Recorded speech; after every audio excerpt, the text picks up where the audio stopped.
didn't catch it in time. It's like you're sitting there, and every morning, obviously, I always talk about the sequence of things. You got to sit there, and you got to hit this, and this. And literally, we're like 20 seconds into the opening music, and I'm like, oh-ish, I've got to, find because I think the banner's still up. And race up to it. And of course, it was still up. Didn't hit it in time, but welcome to a Monday, and it's a holiday week. John here, you there, and thanks for hanging out with us for Soccer Down here. This morning, we got to go over injuries. And I know it's not necessarily the most pleasant topic in the world, but because of what's been going on in the Euros and in international work, teams are starting to get really pissed off about injuries. Gavi, Mikel Antonio, we'll get into that. Speaking of the Euros, that was pretty much insane. We'll go over those results, go over what happened in CONMEBOL, and get you ready tonight for the second leg of the activity against Trinidad and Tobago. Tonight, apparently, it's at Hazley Crawford Stadium. It is not, and so we'll see how it lays out tonight. At 7 o'clock, it's game 1 of 2. Panama and Costa Rica in CONCACAF Nations League is match number 2 tonight for your doubleheader, for those of you that like to set things up this way. So 7 o'clock, U.S. is at TNT. Bat signals out officially. Bart Keeler on tomorrow to discuss. And we'll have Bart on early because I think everything, I guess, kind of slides because of the holiday.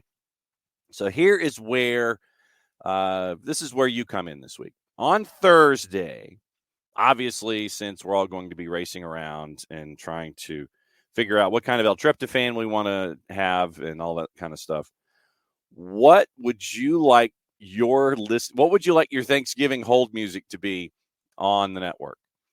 I have already plotted to release, and I guess this is our version of the WKRP in Cincinnati Thanksgiving episode. I had already planned on re-releasing the fixing of the MLS All-Star game. And so thought about putting that up, but and I'll ask this over the next couple of days. What do you want to have on the network to listen to on Thursday? What do you want to have to listen to? Obviously, like I said, I'll put up the MLS fixing of the MLS All-Star game, so we'll put that up there, and whatever else you guys want to listen to on your Thursday. So your traffic pretty much slides a day, and I think we'll give the guys from Beyond Goals, we'll give them the week off on Friday because we've got to get ready for playoffs and things like that, and coming off a holiday and travel and all the chaos that's attached to that. So tomorrow we'll go over the USM&T match with Trinidad and Tobago. We'll go over all the other stuff with Euro and all that. And so we'll figure out Wednesday. I'm going to give Nico Moreno the option of getting up early Wednesday morning if he's up early Wednesday morning, or we'll tape that. And Thursdays with Nico will also be part of our Thursday programming as well. So we'll have some material up on Thursday. Friday might be kind of a power hour-ish kind of a thing because of Black Friday, and I know we'll all be shopping and trying to figure out what we're going to do the first wave of everybody cycling into all of their Christmas stuff. Morning, OG. Welcome back. Question, like I said, question of the floor. And the question of the floor is going to be up all week. What do you want to listen to on Thursday? Like I said, I know we're going to put the MLS All-Star Game fix up.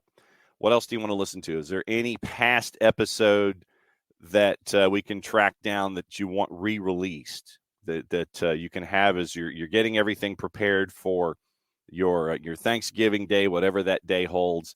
What do you want to listen to on your Thursday, since we're all going to be traveling all over the place?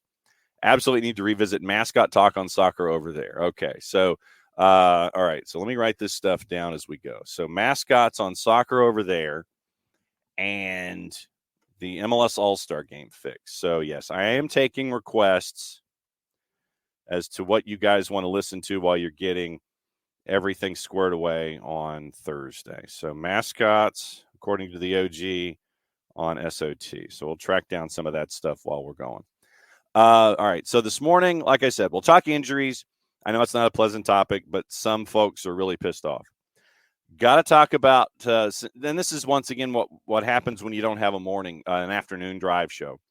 We're going to go back over what happened with Everton, the fallout there, and the next steps, because it appears that there might be billable hours, not from Everton's side of things, but from folks who are really mad at Everton.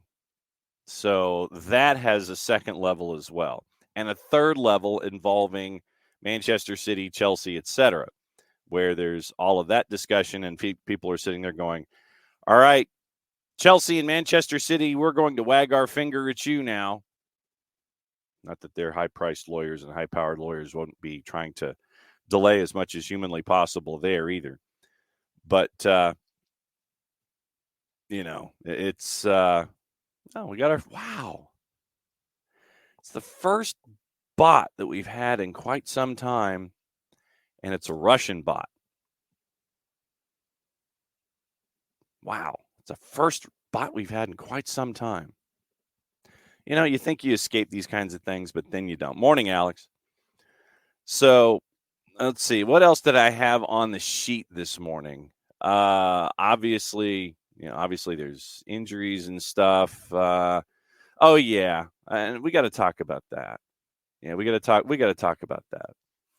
And it has to do with, obviously with the Euros and things like that and everybody getting squared away. There is stupidity from Alexander Sefrin. Ukraine coach got mad. We'll get into that. And then really, how much is too much? And I know that you're looking at goal difference and things like that. By the way, San Marino actually scored again in the Euros. So that should be enough for a national holiday for that kind of thing. But San Marino actually scored again over the weekend, and so we'll see. Can San Marino continue to score? Is there any anticipation of them winning anything anytime soon? No. But the mere fact that they scored really should be a national holiday. We've got 7 matches today. San Marino actually is hosting Finland at 2:45. For those of you who are true degenerates and want to see this kind of stuff, I think we'll figure out where it is. We'll let you know in the TV section of the show. And so there's, like I said, there's a lot of different things to get into as we move forward. But let's see, today's Saturday, and I guess this will be opening kickoff. Brought to us by our friends at Kickoff Coffee, kickoffcoffeeco.com. And thanks to everybody who uses Kickoff Coffee and kickoffcoffeeco.com to kick off their day. See what I did there? Use the code SoccerDownHere15. You get 15% off your purchase. They, in turn, take 10% reinvested into youth games, youth initiatives. Very, very cool stuff from our friends at Kickoff Coffee and kickoffcoffeeco.com. All right. So, I guess we can do this as part of our Euros block here to begin things today, since it's part of European coverage. How much is too much? So, Saturday, there were 7 matches on Saturday. You had 7 on Friday, 7 on Thursday. So, actually, you had more than that on Thursday. So, Thursday, you had a handful. Friday, you had a handful at 2:45. Friday winners: Denmark, England shut out Malta. Italy put 5 on North Macedonia. There's news out of North Macedonia coming up in a bit. Poland and Czech Republic. Any late night shenanigans? Bentner, Mauro, and Wanda. Okay, so all right. So what we may end up having to do is posting. All right, so we're getting a lot of SOT requests from the Soccer for Good OG. Not that there's anything wrong with that, but so anything with Bentner, Maurer, and Wanda, all that kind of stuff. So yeah, keep that stuff coming. So I'll re-release this stuff so you guys can have fun to listen whatever you want to on Thursday. Finland put 4 on Northern Ireland. Moldova and Albania drew. Kazakhstan beat San Marino 3-1. And this is where I was excited because San Marino actually scored on the road. San Marino scored on the road, people. Yesterday, Slovakia, Luxembourg, Portugal beat Iceland. Scotland, Norway was drunk. Next time Jarrett's on, we'll talk about that one. Spain beat Georgia 3-1. For those of you keeping track of Sabalob Janidze. Belgium put 5 on the board. Sweden wins. Hungary wins. Serbia, Bulgaria draw. Saturday, and I'm building up to my story. Armenia, Wales draw. Croatia wins. Belarus wins over Andorra. Switzerland, Kosovo draw. Netherlands 1-0 over Ireland. Romania 2-1 over Israel. And then France played Gibraltar.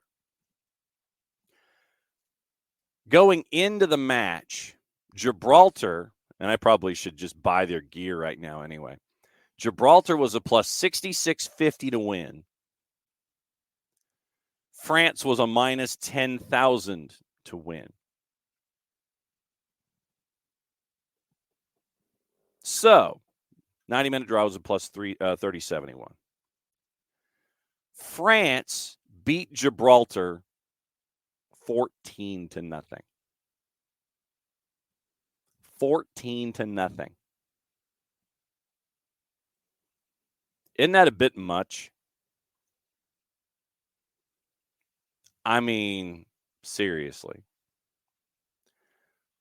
14-0. Biggest ever victory, 10-man Gibraltar. Gibraltar gets a red card in the 18th. Morning, Tom. Yes, we are going to be talking about Everton and Manchester City and Chelsea and all of that stuff. Interesting. France has won all 7 of their matches. So an own goal in the 3rd, Marcus Thuram in the 4th, Zaire Emery in the 16th. So it's 3-0 when Gibraltar gets the red card in the 18th minute. So we go from there. Mbappe from that moment gets a hat trick. Klaus gets a goal. Kingsley Coman gets a brace. Fofana gets a goal. Rabiot gets a goal. Dembele gets a goal. Giroud gets 2 in 2 minutes. 14-0 after the Ethan Santos red card. I don't know. Maybe in my old age, 2, 3, 4, or actually, wait, 1, 2, 3. So it was 3-0 the time of the red card. France goes on to score 11 more goals. I get the whole thing about goal difference, but really, I mean, come on. 14-0. What are you doing to grow the sport, whatever you want to call it, by punting 14 goals on somebody? So congratulations to you, France. Your goal difference is now 26. Group B, France has won every match. They're 7 for 7. 27 goals for, 1 against, goal difference of 26. Right now, battling for second, it's the Netherlands and Greece. Ireland's at 6, and they've played one more match. They're done. Ireland is done. They're the first team to be finished in the group. They finished with 6. They only won 2 of 8. And Gibraltar hasn't scored a goal.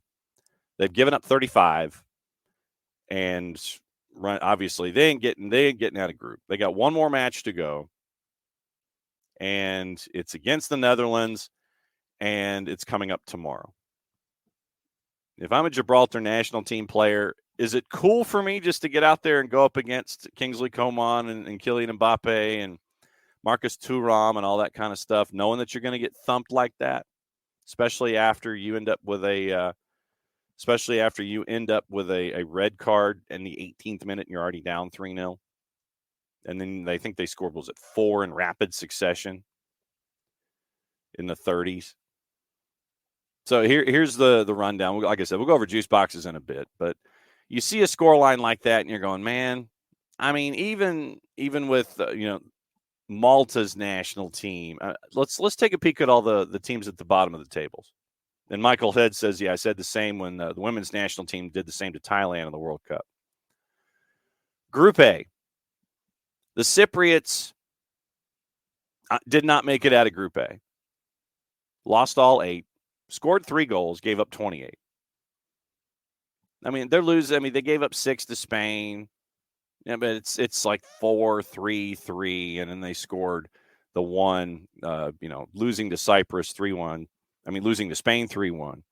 And I imagine Spain rotated at that point since they had it pretty much in hand. That they just needed to win. They just didn't need to lose. Match the result from Scotland and win by 4. We mentioned Gibraltar. The Maltese in 8 matches give up 20 goals, score 2. The bottom of Group C. They're done with the Euros. Latvia, the bottom of Group D, competitive in 8 matches. They gave up 19, scored 5. They won 1. They won a match against Armenia. Group E, the Faroe Islands. Our buddies from the Faroe Islands. Bottom of the group, but they're competitive. Gave up only 13 goals, and they've given up only 13 so far. They've got the 1 match left, but it's against Albania at the top of Group E. Group F's bottom is Estonia. They've given up 22, scored 2. They were done. They're done. Group F is done. Group G, Bulgaria, fairly competitive, drawing 4, losing 4. San Marino, we know about San Marino. Should be a book.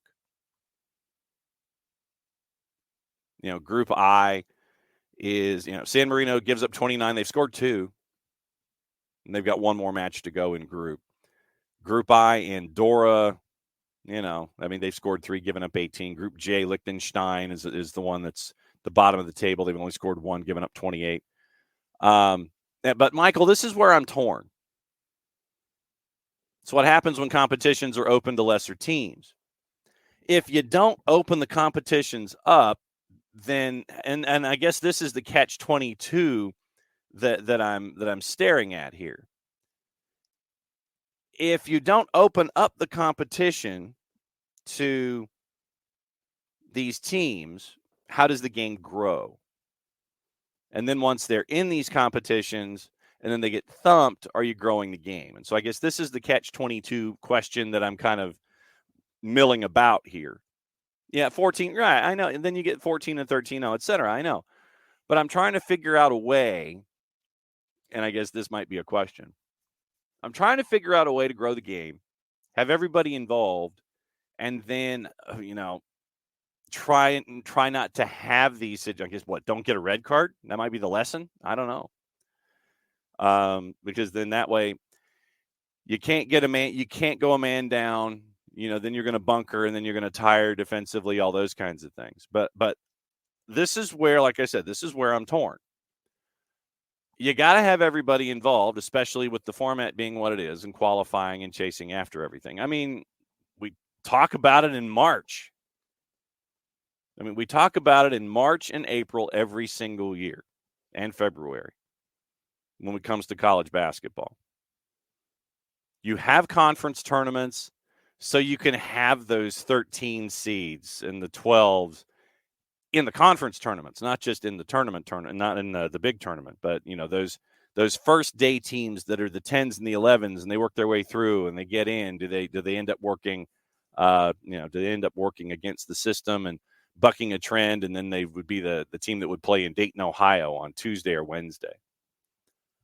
That's my question, I guess, is how do you grow the game, but then not completely demoralize somebody when they're a part of the game at the playground, and then you have a result like this? Like I said, I guess this is my question of the day. How do you balance both of those two things going forward?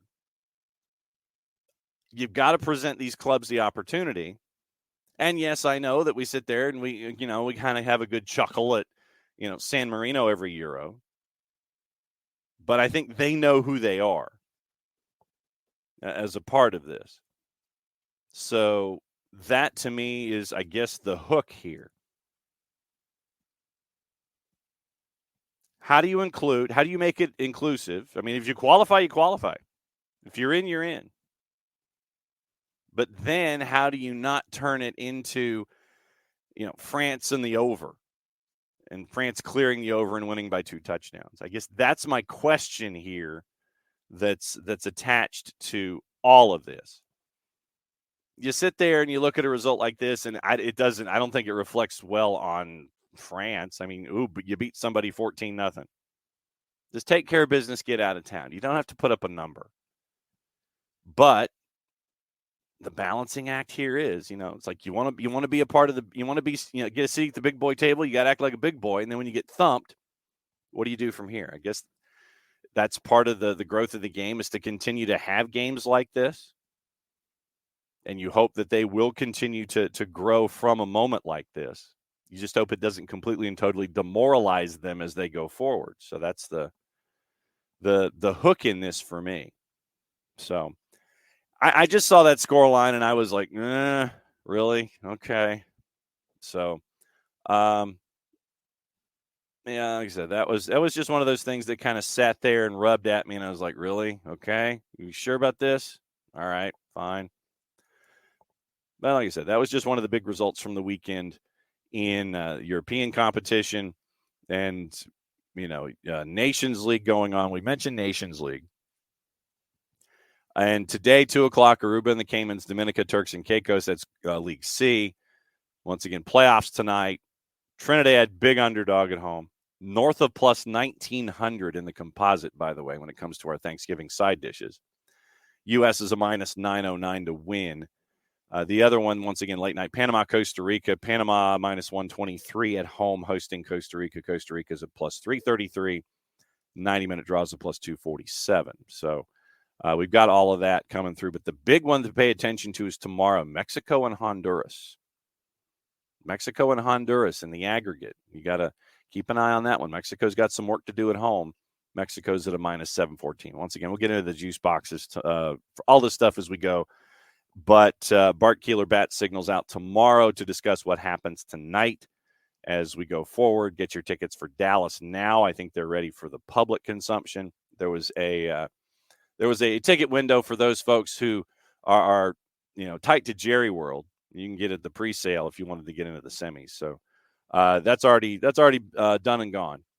But there it is. All right. So injuries. I know that we wanted to talk about injuries, and I know that Nick is pretty pissed on a couple of different fronts about this window. Oh, sorry, I didn't close it properly. I didn't close the segment properly. That's Michael, what I do like is the superior team celebrating their double-digit goals like they just won a tournament. And yes, the USWNT did it too. And to your point, why do you need to win by 10 plus?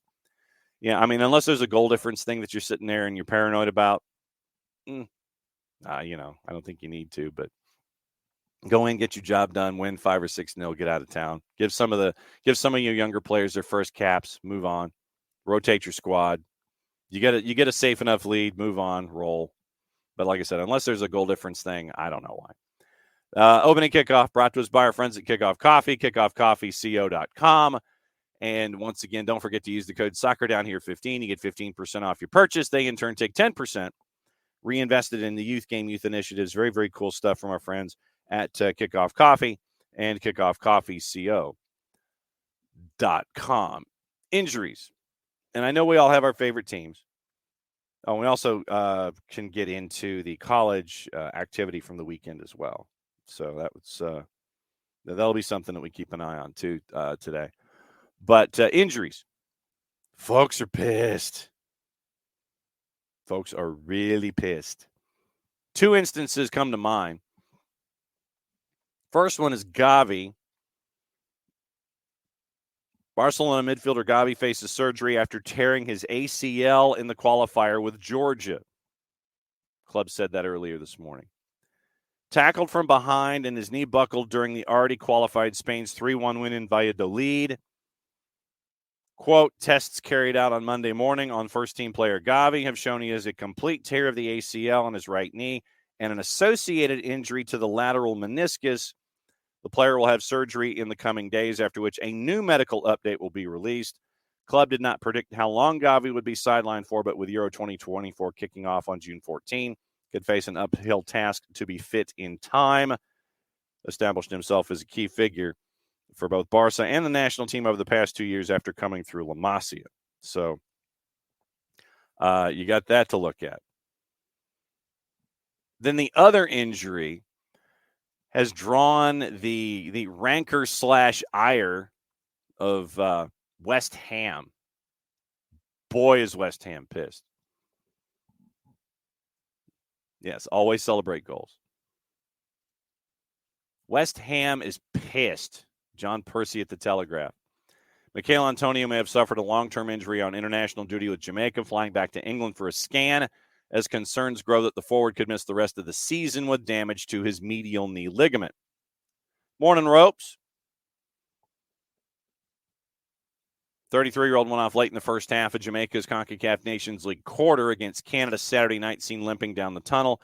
West Ham are, and I love how sometimes when you have, writers, always a writer, they move over to the web for, web releases instead of the actual paper that we can flop open and read. Always a writer. So here's how John Percy phrases this. West Ham are understood to be angry. Nah, they're pissed. Yeah, I just, I think it's just part of the way that sometimes we see how folks are, and you're like, yeah, I'm always understood to be angry. John Percy, love you. West Ham are understood to be angry. He's being nice about it. No, West Ham's pissed. West Ham are understood to be angry because Antonio played for more than 10 minutes after sustaining the injury, while they're also unhappy with the state of the pitch at Kingston's Independence Park. Antonio will return for tests, and there are hopes he may only miss up to 6 weeks with the injury. Worst case, Michail Antonio could be absent for up to 9 months. Okay, so here once again. So West Ham are understood to be angry, from John Percy at the Telegraph. And then hopes that he may only miss up to 6 weeks. Worst case scenario, absent for up to 9 months. So it could be 6 weeks, could be 9 months. West Ham are understood to be angry. Nah, they're pissed. Antonio scored 2 goals this season, appeared in all the club's Premier League matches, come on as a sub in 2 Europa League group matches so far in the campaign. Jared Bowen has also returned to the club after suffering a minor knee injury on international duty with England. Bowen's West Ham's leading scorer did not travel to North Macedonia. We'll get into that in a second with Gareth Southgate's squad for Monday night's match. Southgate said we felt better to leave him in England so that he can get it properly assessed. I don't think it's going to be anything serious. Just didn't have enough time. We wouldn't take a risk with that player. Okay, to Michael's point. As Michael says in the Twitch pitch this morning, all these injuries simply the result of players playing too many games year in and year out. So, here is the continuation of that article. The blow to Antonio comes as a study found injuries to European footballers have become more severe after the Winter World Cup last year. There's been a jump of nearly 30% in the costs to clubs of having their players sit on the sidelines. Findings come in a report by City of London insurance firm Howden Group Holdings Limited. I feel like I should say that, from the diaphragm, sitting up straight. Howden Group Holdings Limited, which said clubs in Europe leading 5 leagues, misplaced emphasis in the sentence, which said clubs in Europe's leading 5 leagues suffered a 705 million euro hit from injuries last season, up from 553.6 million euro the previous campaign. Report calculates the cost of injuries from players' salaries and the amount of time they're injured. I guess they take the paycheck and they sit there and apply it down the line to how many games missed. Teams in the Premier League took the biggest hit, accounting for more than 40% of the cost across the 5 leagues. In the 2 months after the World Cup, there were 49 injuries in the Premier League, more than any other top division. Bundesliga was second with 46. James Burrows, Howden's head of sport. Sit up straight. Howden's head of sport, James Burrows. The staging of a men's World Cup in a European winter led to players facing an extra 8 days on the sidelines in the second half of the season compared to the first. Injuries in October caused players to be out for, on average, 11.4 days, while January's injuries led to layoffs of 19.4 days. For consistency, this comparison applied only to players named in World Cup squads. West Ham returned to league action Saturday with a trip to Burnley So that means Prem and Proper will be back on Friday as well. And I did have that written down on my list. So there's some of your empirical evidence, Michael, about injuries, absences, and stuff. You sit there and you think you sent an email and you didn't send an email. So injuries across the board, and it has raised 8 days worth of stuff, 8 days worth of people being out from 11 days to 19 days on average, according to this very, very British legal firm insurance monitoring group. So not necessarily a surprise. Too many windows too quickly. Jared is not wrong. So you've got all of that to pay attention to. And yes, I feel like they should probably put that on a T-shirt that West Ham is pissed. But in addition to all of this, we have all of these international qualifiers and things. So Egypt was playing Sierra Leone in a World Cup qualifier. AFCON's going on right now. Subtle plug. You can catch up with AFCON at Fanatiz, fntz.co/soccer down here. And you can pick up Fanatiz. You can get BN Sports. You can get For the Fans. You can get CDO. You can get Nuestra Tele. You can get TIC. You can watch all of TIC's programming. And you can catch up with what's going on with AFCON. So Mo Salah targeted in a pitch invasion with military throwing punches to protect Mo Salah. 2-0 win over Sierra Leone in a qualifier. Protected by his teammates, escorted off the pitch by the military after being run at by pitch invaders in the win over Sierra Leone. Charged at by fans in Liberia. Security staff seen throwing punches, tackling fans to the ground in an effort to protect Salah, whose teammates also helped keep the pitch away from him. Video does exist, and so I'll post that in the Twitch pitch if you are so inclined to see, and we'll follow this up with what's going on with the England match with North Macedonia coming up and see finding this common thread this morning. But so Salah escorted from the pitch by about a dozen folks. I'm sitting here looking at the still shot. 12, 3, 6, 9, 12 within range, 13, 14. So 14. 89th minute of the match. Security rushing on the field to stop a pitch invader. More fans then come onto the pitch with Egypt center back Mohamed Abdelmomen ensuring one pitch invader does not get close to Salah. Match will stop 3 times in 2021. Fans running onto the pitch towards him. Egypt already up 2-0. Thanks to a goal from Trezeguet, who now plays at Trabzonspor. Sierra Leone finished the match with 9 following 2 reds. Top of the World Cup group now with Egypt, 2 wins from 2. And Liverpool get Manchester City on Saturday at 12:30. So you got all that.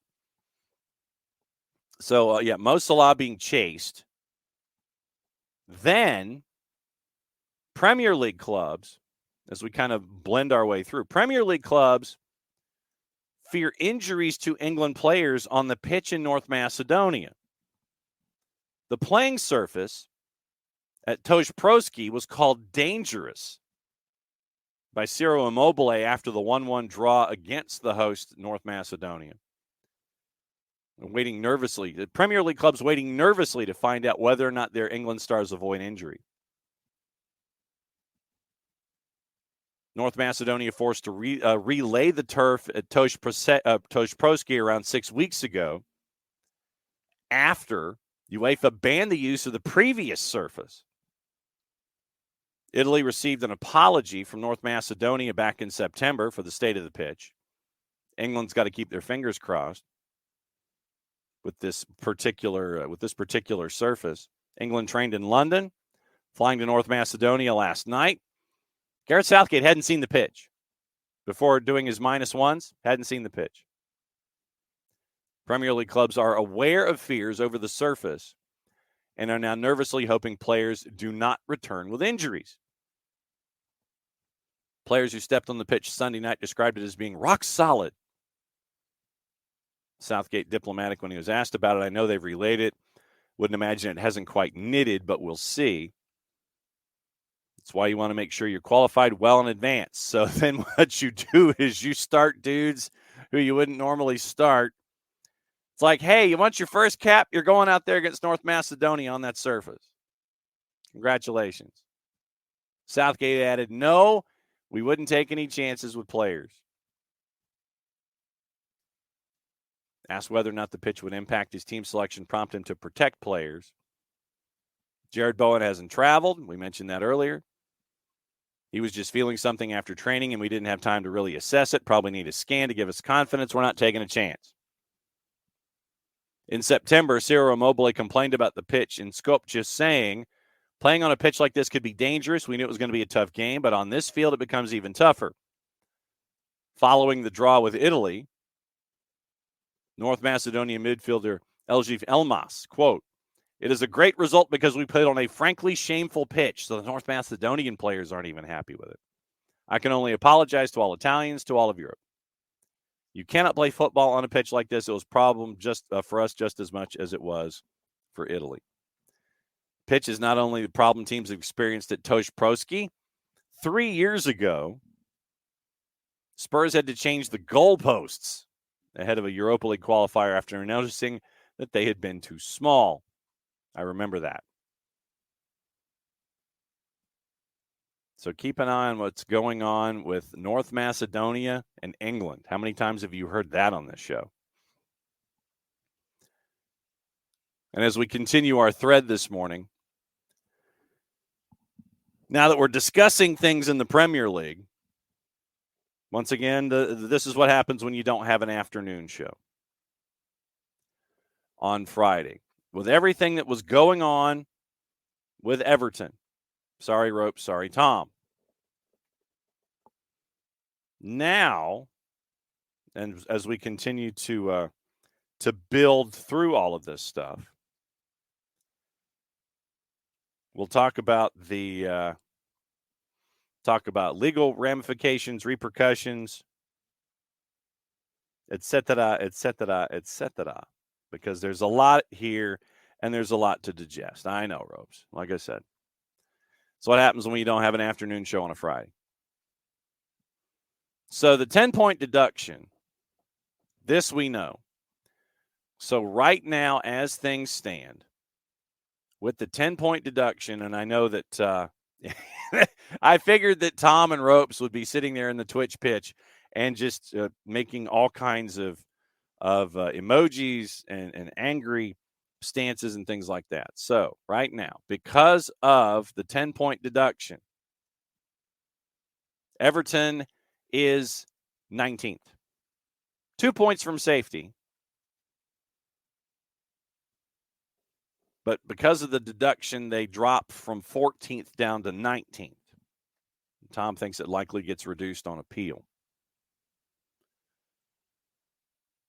My thought, Tom, and this was when you and I were going back and forth about it on Friday, I was thinking that the reduction from 12 to 10 may have been part of the deal. But we'll see if it gets reduced. So Everton right now, 19th. And there's still more. Once again, when we talk about timelines and articles, yeah, it is absurd. Teams have gone into administration and had lesser penalties. Tom, once again, and like I said, this is a touchstone for Tom in the Twitch pitch. He legitimately is probably firing on. I can guarantee you that as Tom, God bless his Evertonian fan soul, Tom in the Twitch pitch might be trying to mince his words. He'll probably type something, then he'll say, no, I can't do that. Type something else, no, I can't do that. No. So Tom is probably thinking before he puts things in the Twitch pitch, and I give him full credit for that restraint, especially on a Monday. So here's the next stage in that we didn't get to discuss back on Friday. Farhad Moshiri facing the prospect of hundreds of millions being wiped off his sale to 777 as the club's 10-point deduction triggers lawsuits. We'll get into that in a second. 777 still wants to buy Everton. That hasn't changed. They have secured, according to multiple reporters, like I said, when you have more than one reporter on a story, that's how you know that the story is huge and has a bunch of different things and is really important. The more reporters, the more investigation, the more issues going on. Host of liability clauses attached to a deal worth only £500 million if the Crisis Club avoids relegation. The Telegraph reported last month how the final price is performance related under unusual circumstances in which payments are staggered over several years. So basically 777, and we've talked about them in the past, and we can go back and recap that article from our friends at Yosemite Football. 777, we probably will, has problems paying their bills. So we'll get into that after we stop talking about this, and we'll kind of lead to Yosemite Football. And what's up with 777? Telegraph Sport reported how that final price is performance related, staggered over several years. So 777 has basically told our friends at Everton, we're interested up to £500 million, but we ain't paying it all at once. And I mean, you could look at that and sit there and say, well, you know, if Everton's not in the Premier League, why should they pay the full price? So they're monitoring Everton as a club to determine how much of the asset could be attached to it and what the final deal is. One source close to talks went further over the weekend, clarifying 777 has necessary protections to weather the entire fallout from the biggest sanction in Premier League history. Club lawyers are working on an appeal to be tabled over the coming days or weeks. And the Telegraph has also learned how they would fight potential £200 million plus legal claims from Leeds, Leicester, and Burnley. And it looks like they each want their pound of flesh. They got relegated, so they want, I guess, and the number that I've seen is £100 million each. They want £100 million each. Independent Commission was the one that came up with the 10-point deduction. The club is now in a race against time to fight to overturn the, quote, wholly disproportionate, and unjust sporting sanction as the appeal must conclude before the end of the season. Ruling from David Phillips in May agreed rival clubs, meanwhile, could apply for compensation. 28 days to pursue a claim. 777 protected from spending a penny on it. Once again, looking at an asset. We want legal protection against it. British-Iranian businessman Farhad Moshiri would effectively have to foot the bill. And he's tired of footing the bill. Unforeseen liability clauses similar to those secured by 777, also struck by Bowley Clear Lake. Telegraph reported how the group secured a $100 million. You remember that? You remember how all of a sudden Bowley Clear Lake didn't have to pay as much as they thought they were going to? They got a £100 million discount on the £2.5 billion purchase after claims were flagged around the funding. Manchester City still awaiting a hearing date after they've got 115 charges. Chelsea's charges, transfers, managerial appointments, and associates, the deals with Hazard, Willian, Eto'o, and the arrival of Antonio Conte. We got into that last week. Everton gets hit with the 10-point punishment An attorney and a professor who was interviewed by the Telegraph said, don't draw comparisons between clubs. They have different considerations. The league was pushing for a 12-point deduction during hearings, claiming the club exceeded profit and sustainability rules by £19.5 million. Interest payable on loans to build the new Bramley Moore dock were cited, claiming the club submitted misleading information about the stadium financing.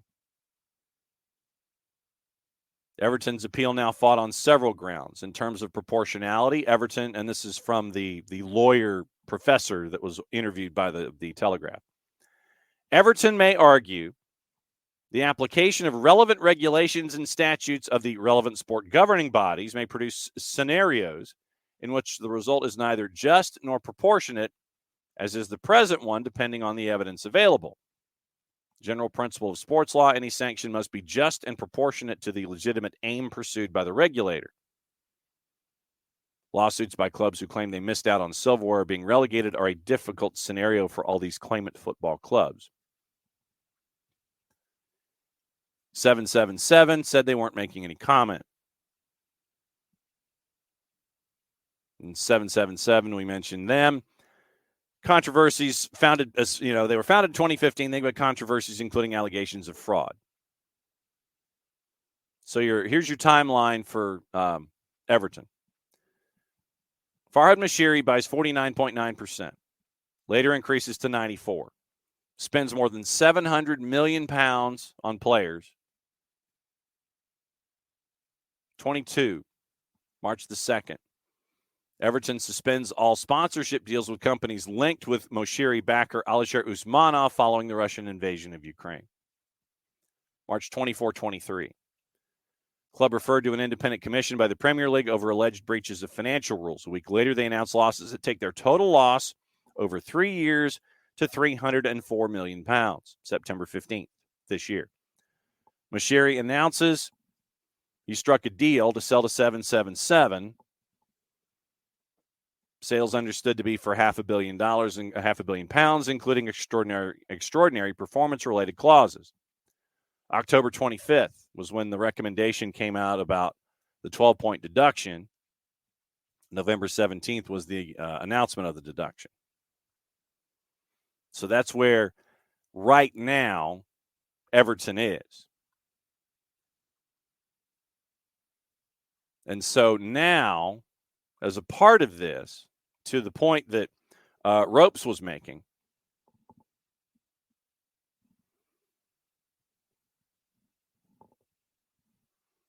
Ropes basically says that there is no punishment for Super League teams or City and Chelsea. We're getting to that. Tom says if the Prem think this will appease the public and they can forget about the clubs with far more egregious violations are sorely mistaken. Picking on a club that's down at the minute is not nearly enough, should be just the tip of the iceberg. It's big clubs. Thank you. I was wondering what a NOG club was, but a big club. B, N is next to B and O is next to I. Yes, okay. Now I know where that came from.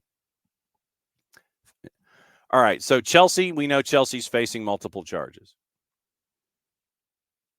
We know this from Bowley Clear Lake. We know that City has 115 violations between 2009 and 2018. We know about the offshore accounts with Chelsea. Sunday Times is even suggesting that Chelsea and City could be given a 30-point deduction. A 30-point deduction, or even automatic relegation.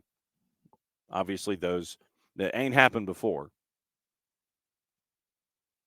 Luton Town was docked 30 points during 08-09, but they were playing in League Two.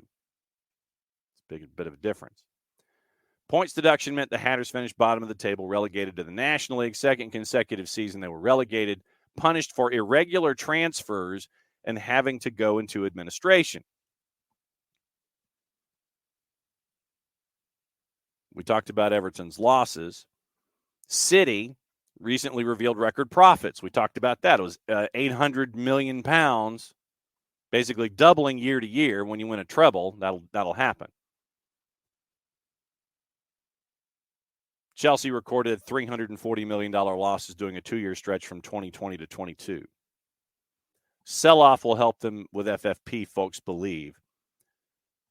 Sold Havertz, Mount, Kovacic, still ended up spending more than they earned. 30 points and an automatic relegation. Either or, sorry. So you could have something like that with Manchester City. And I'm trying to find the Martin Ziegler piece that mentions the 30-point deduction.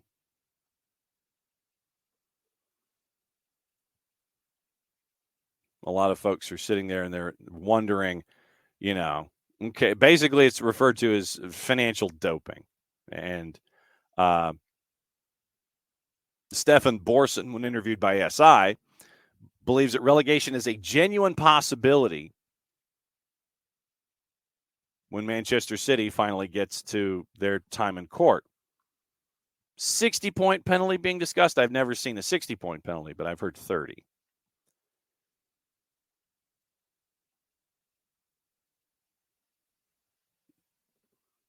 Question being,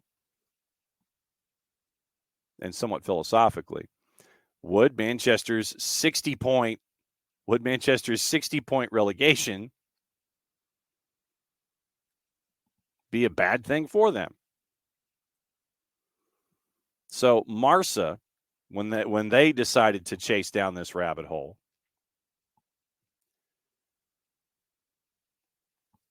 Martin Ziegler says it's a real possibility. He has asserted it is a real possibility. Ziegler tells TalkSport, I think it'll be much more serious for both Manchester City and Chelsea if their charges are proven.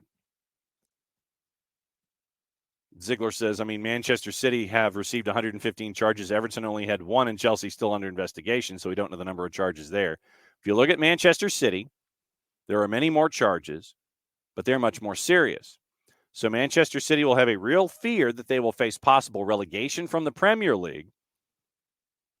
However, Ziegler says both cases are hugely complex and will not be resolved in the short term. City case not likely to be resolved for at least 2 years, according to the Sunday Times. So that makes you wonder who's going to be around in 2 years.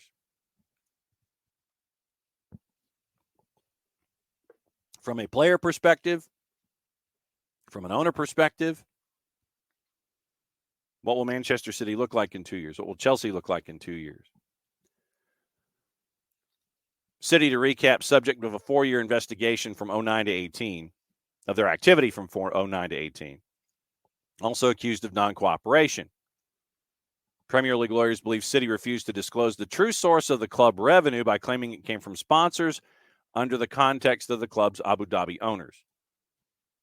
Basically you sit there and you see Etihad Airways across everything. It's like you're sitting there and going, okay, but it's the same but different. Well, yeah, you own the club and yeah, you own the airline and you have values that you would assign, but would they be true market values? Those kinds of things.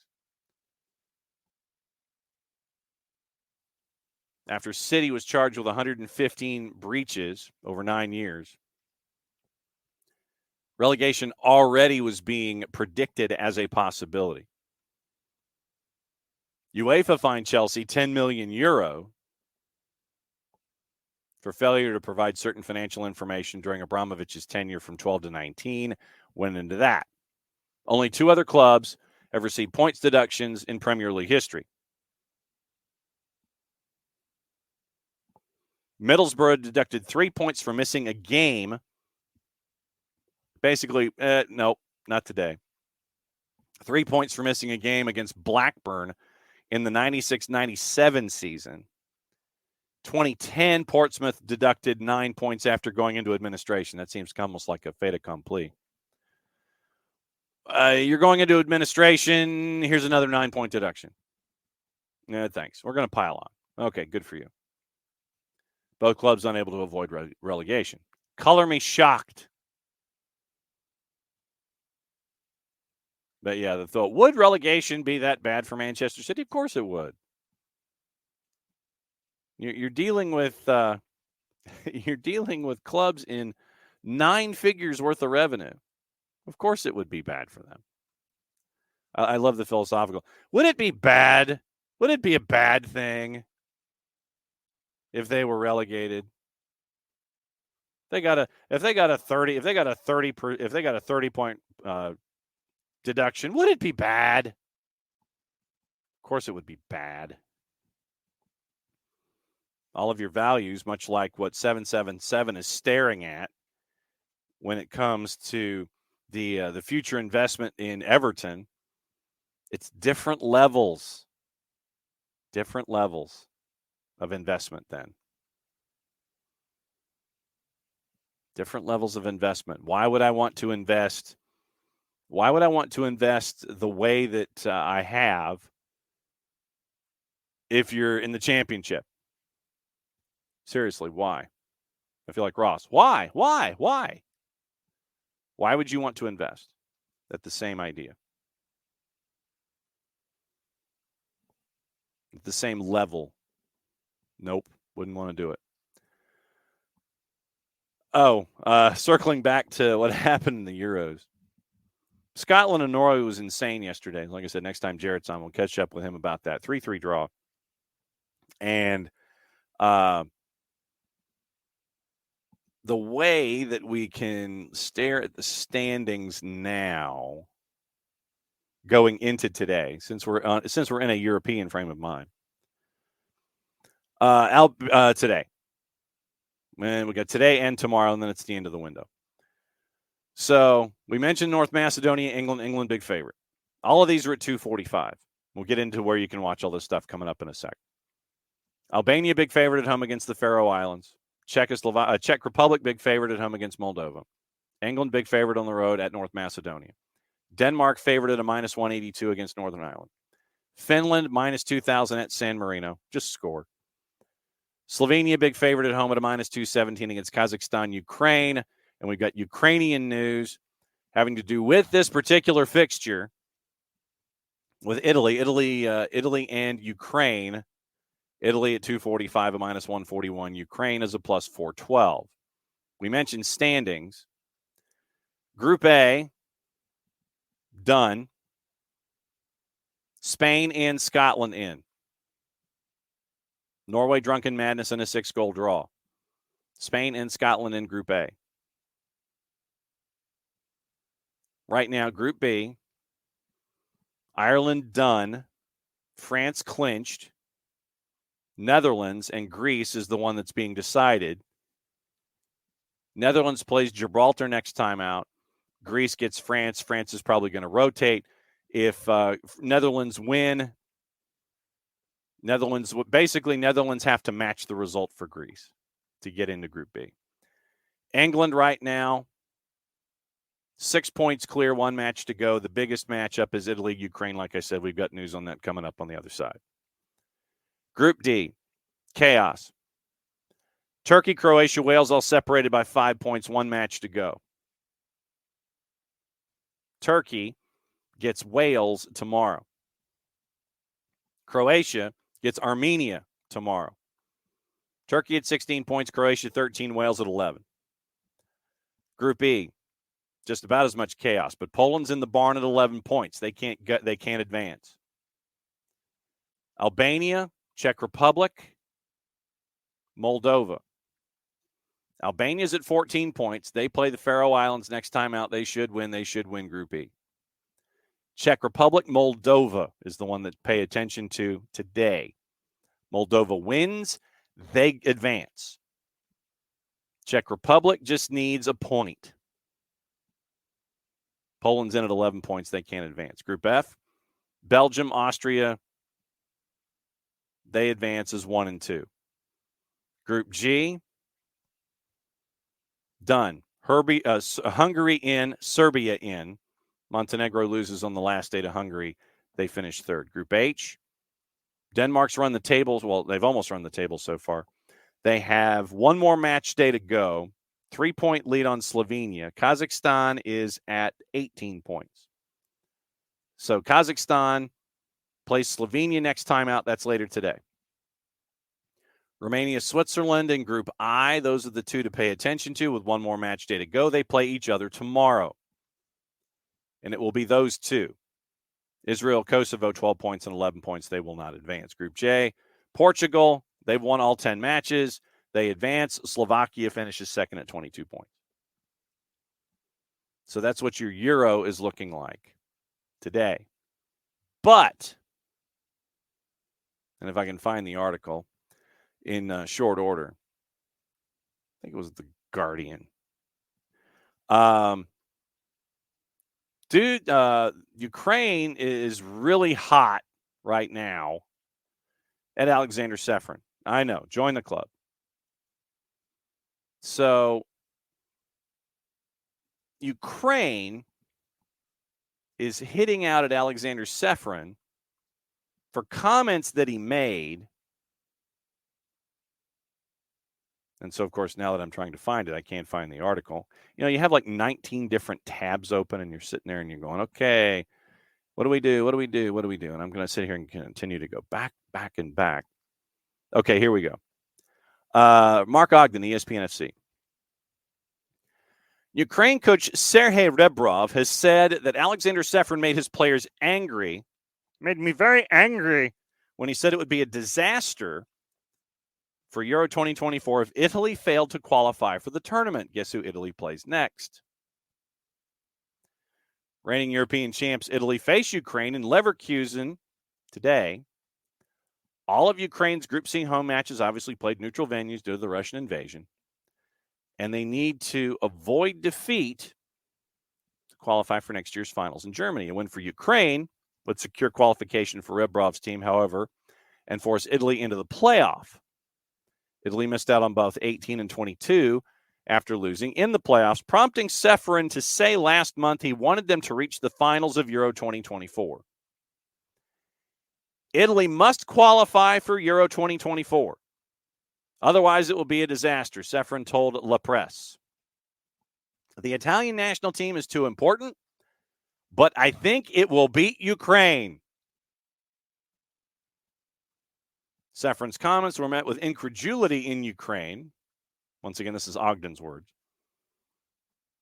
And Rebrov, the former Dynamo Kyiv, Tottenham, and West Ham forward, said in his pre-match presser in Leverkusen that the remarks have only served to further motivate his players to secure the runner-up spot in the group behind already qualified England. Rebrov, quote, "We're not interested in what he has to say. It's not our job to focus on such comments, but all that they can really do is have an impact on my players to make them more angry and motivated to qualify. I think we have a good chance. This game is different to the game in San Siro when Italy won 2-1 in September. It'll be a full stadium supporting us. We played in Bremen recently and had big support, lots of Ukrainians. I'm sure it will be the same here, a full stadium with our flags. It's going to be different. It's one thing to play against North Macedonia or Malta with respect, but when we play England or Italy, it is different. This is a game when we have to show our face. We made lots of mistakes in Italy, but we understand our responsibility in this game and what we have to do." So Alexander Sefrin tells an Italian media outlet, the Italian national team is too important, but I think it will beat Ukraine. Bruh. Seriously? You want to roll that dice? Once again, Group C, here's the deal. Italy, Ukraine, identical records. 4-1 and 2. This is the last match day. Basically, Ukraine has to win. Because if it's a draw, Italy right now is better by 4 goals in goal difference. Both teams would have 14 points, and Ukraine couldn't make up a goal difference with a draw. So Ukraine has to win this match. But Alexander Sefrin, the head of UEFA, is like, I think I think Italy's, but I think it will beat Ukraine. Good work. Good work, Alexander Sefrin.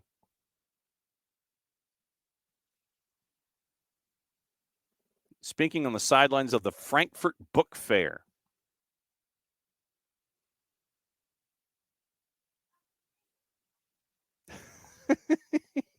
It's too important. I'm sorry. I'm rereading the quote, and I'm even looking at the La Presse quote in the Italian paper. Italy must qualify for Euro 2024. Otherwise, it would be a disaster. Italy's too important. Sefrin, speaking on the sidelines of the Frankfurt Book Fair, where Slovenia, his country of birth, is this year's guest of honor. Sefrin expressed optimism about the Azzurri's chances of qualifying. I think Italy will win against Ukraine. Happy that Italy and Turkey are hosting the 2032 Euros.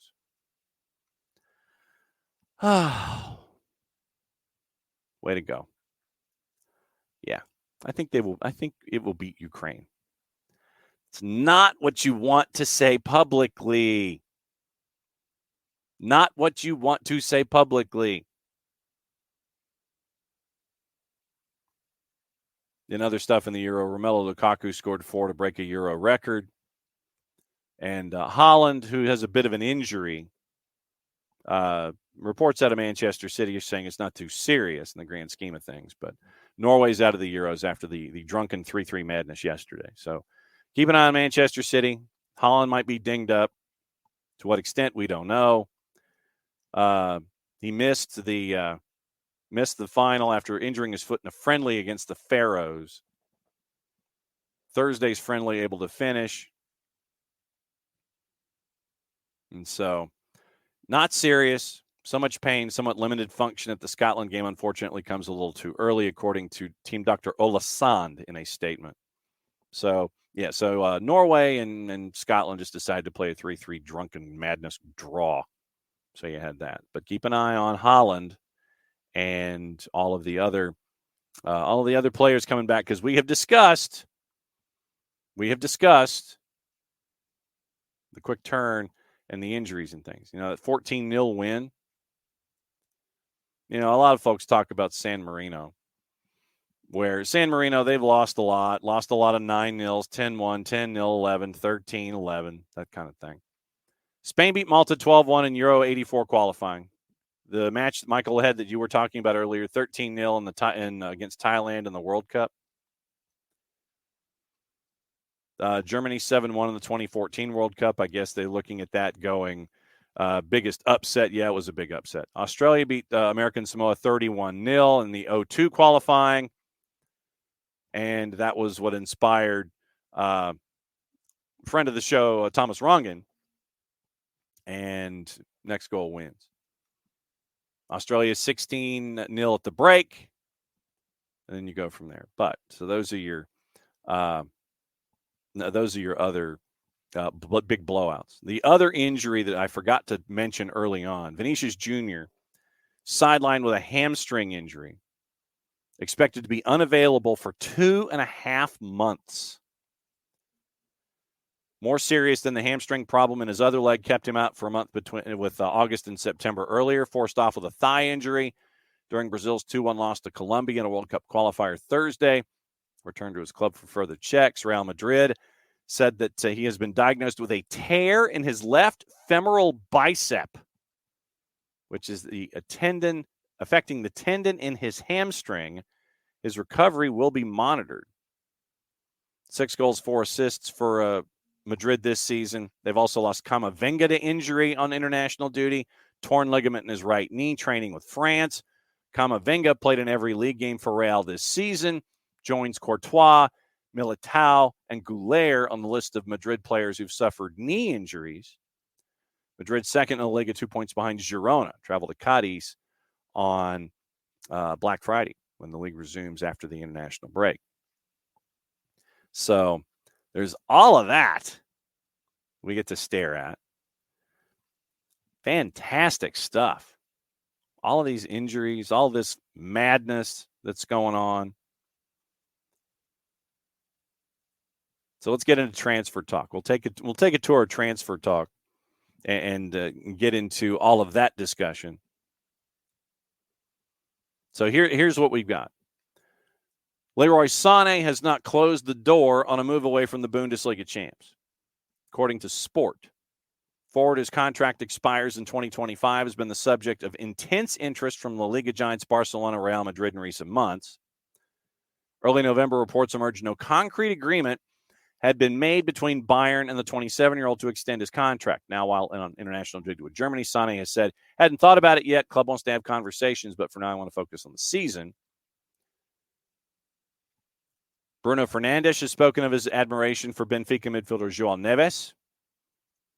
According to Fabrizio Romano, scouts from Manchester United in attendance for Benfica's 2-1 win at home against Sporting before the international break. Neves has been a key player for Benfica this season. Got him his senior international debut for Portugal last month, coming on as a sub in a 5-0 win over Bosnia-Herzegovina. 2 more late appearances during this international break. Fernandes told reporters ahead of Sunday's win over Iceland, has to be the Manchester United coach who says whether he has a place in the team or not. Great player. I don't know if he'd have a place or not. Love to have him by my side because he has quality and will have a bright future. It depends on him. What I want most is the best for him. Pardon me for a second. Nothing like trying to drink and talk at 9,000 miles an hour. Barcelona taking a renewed attempt to sign Real Sociedad midfielder Martin Zubamendi next summer. Zubamendi was Xavi's first-choice target to replace Busquets. We got Miami news coming up in a bit. However, with Real wanting Zubamendi's full release clause, which is around €60 million, Barca forced to explore low-cost alternatives, eventually signing Oriol Romeu. Ahead of next season, though, Barca have made signing a deep-lying midfielder a priority. Zubamendi once again at the top of the list. Always expressed a desire to remain at La Real and be involved in Champions League.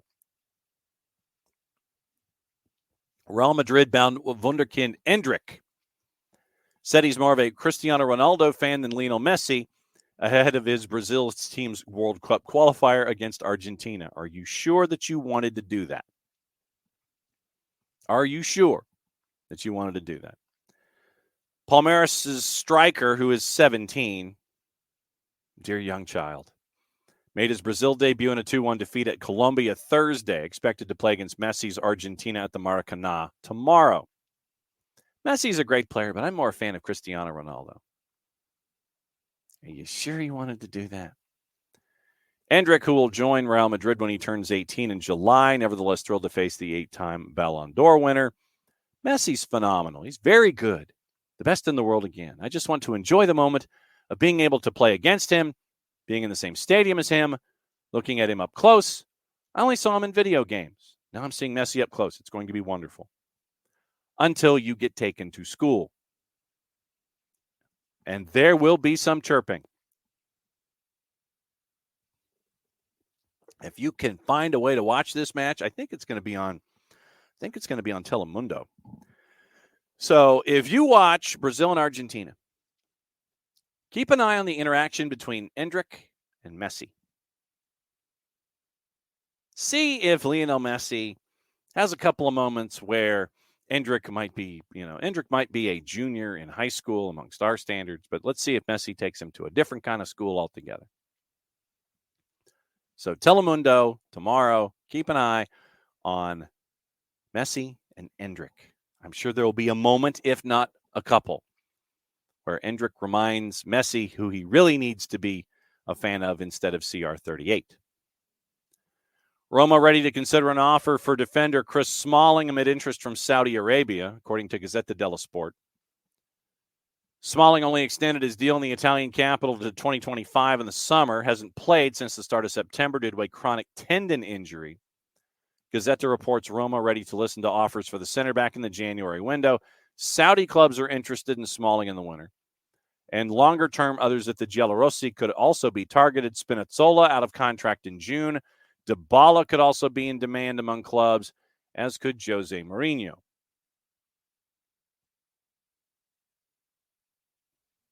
Yee.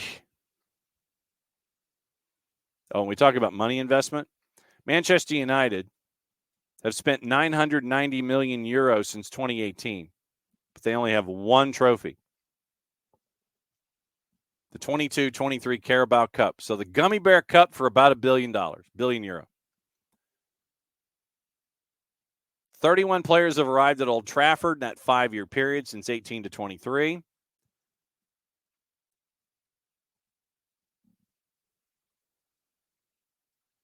ESPN decided that they wanted to rate the players that have been signed by Manchester United. 18-19 season.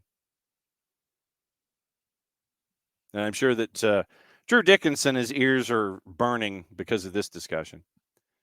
Fred, Diogo Dalot, Lee Grant, 1920. Harry Maguire for €87 million. Bruno Fernandes, Aaron Wan-Bissaka, Daniel James. Odion Igalo on a loan from Shanghai Shenhua. How'd the Chinese Premier League go? 2021. Donny van de Beek, Diallo, Alex Telles, Pellistri, €8.5 million. Cavani on a free. 21-22. Jadon Sancho, Varane, CR38, Tom Heaton on a free. 22-23. Anthony, Casemiro, Lisandro Martinez, Malacia, Wout Weghorst, Dubravka, Christian Eriksen. 23-24. Højlund, Mason Mount, Andre Onana, Amrabat, Bayindir, Johnny Evans, Reguilon. And just when you thought, that's a long list of folks. Some of the numbers attached. Fred, €59 million from Shakhtar. Harry Maguire, $87 million to Leicester City. This is in euros. Bruno Fernandes, $65 million to Sporting. Aaron Wan-Bissaka, $55 million to Crystal Palace. Donny van de Beek, $39 million to Ajax. Diallo, $21 and a third to Atalanta. Once again, this is all euros. Telles, $15 million. Pellistri, €8.5. Cavani was a free. Jadon Sancho, €85 million. Varane, half of that, 40. CR38 was 17, basically just pay to get him off our hands. Anthony, €95 million at forward. €95 million. Second most expensive signing in club history. Casemiro, €70.65 million.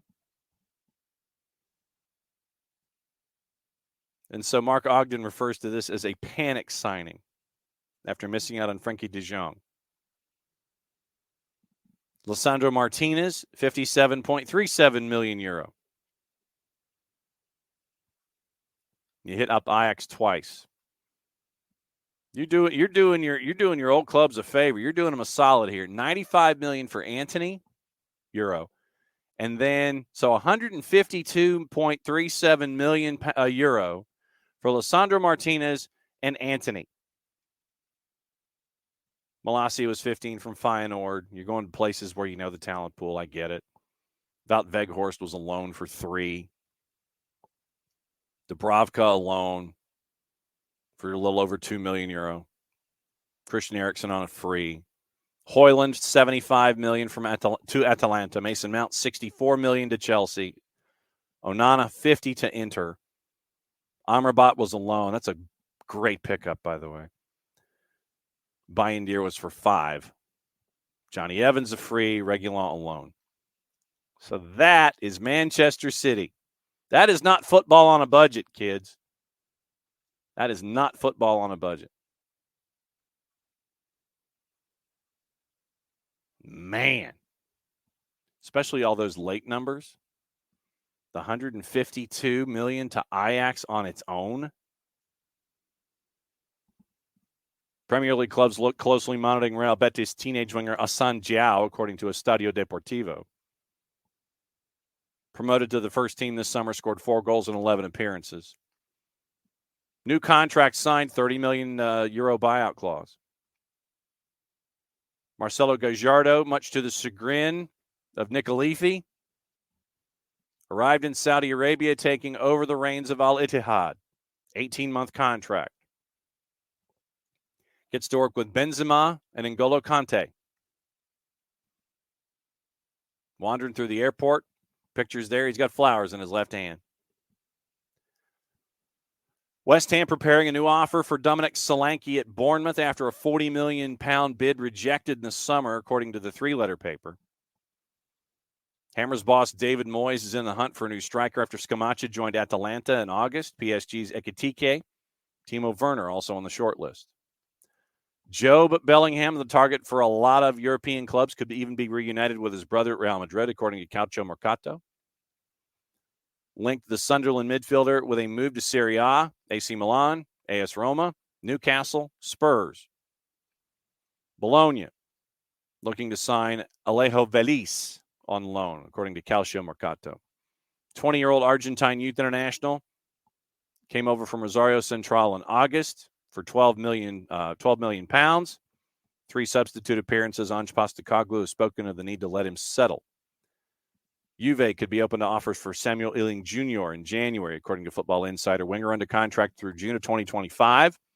Been linked with a move to Tottenham Hotspur Stadium after Manor Solomon and Ivan Perisic succumbed to long-term injuries.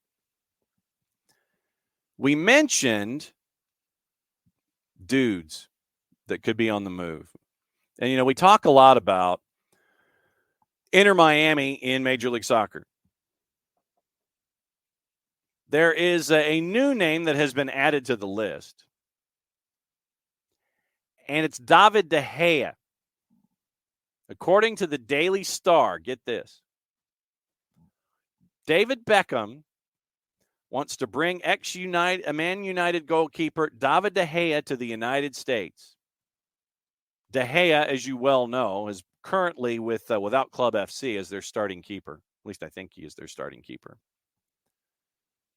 Old Trafford contract expired in June. 33, linked with various moves across Europe, but could link up with Busquets, Alba, Messi, and really could be Messi and friends. And I will say this.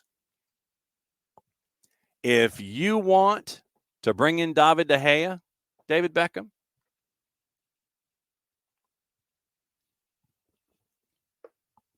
I can guarantee you that there are at least a dozen clubs right this very second that would be dialing up Chris Henderson on the phone going, yo, what do you want for Drake Callender? And Chris Henderson could get a king's ransom for Drake Callender. He really could.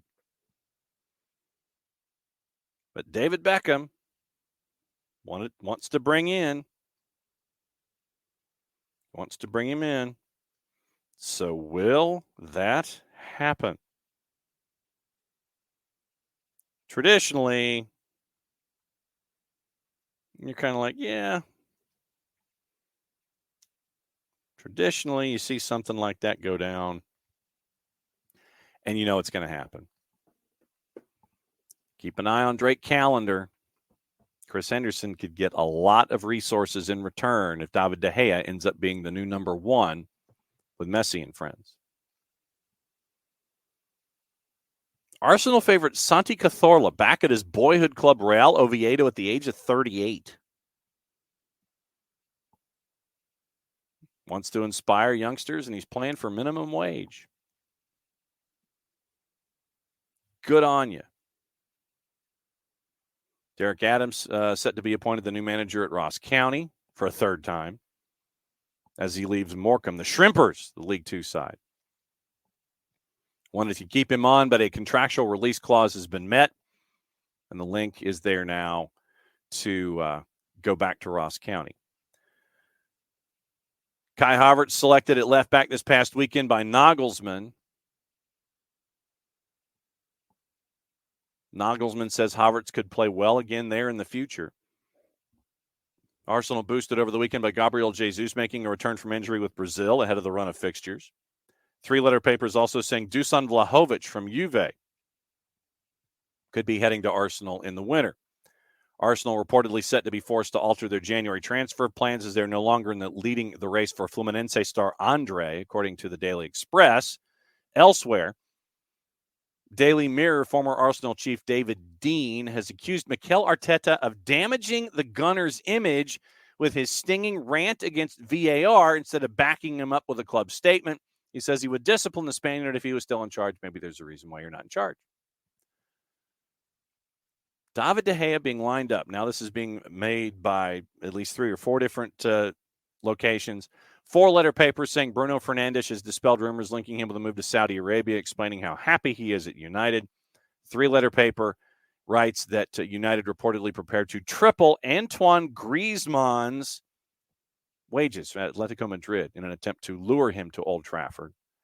Crystal Palace chair Steve Parish has insisted there have been no talks between sporting director Dougie Friedman and United, according to the Evening Standard. Barcelona want to keep Joao Cancelo's want to make the loan move permanent. Catalan Giants reportedly hopeful of driving down the £44 million price tag. Scored twice and had an assist for Barca since his move on transfer deadline day. Sunderland, the 3-letter paper says, chasing after Uruguayan striker Luciano Rodriguez. Willing to part with a price tag of around £8 million for the 19-year-old. Plays for Liverpool Montevideo. Ahead of recruitment, Stuart Harvey traveled to South America last week. Wolves have opened talks to extend Hwang's contract. South Korean international deal runs through 26. Moved on loan from RB Leipzig. In the summer of 21, transfer became permanent with a £14 million deal in January of 22.